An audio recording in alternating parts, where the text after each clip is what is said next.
Ang daming nag-comment dun sa video kahapon.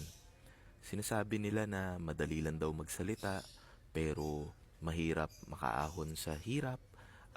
Maraming nagsasabi na hindi raw nila kontrolado yung sarili nilang tadhana. Ang message ko naman dun is, kung hindi nyo kontrolado yung tadhana nyo, so papayag na lang kayo na ibang tao or ibang bagay katulad ng gobyerno ang mag-control kung ano mangyayari sa inyo. Okay lang sa inyo yun? Di ba parang mali? Kung sa tingin mo hindi mo control, edi wala ka ng pag-asa. Hanggang mamatay sa tingin mo, hanggang ganyan ka na lang. Kailangan sarilinin mo yung control. Kailangan magkaroon ka ng ownership. Ikaw ang magdidikta kung ano mangyayari sa buhay mo. Ikaw ang magsasabi kung ikaw ay yayaman or hindi.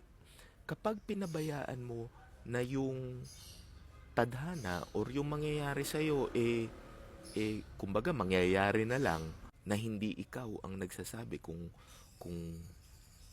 paano tatakbo yung buhay mo, edi para ka lang pasahero. Wala ka na talagang pag-asa, hindi ka na talaga uusad. Sinasabi pa ng mga tao na wala nang pag-asa dito sa Pilipinas.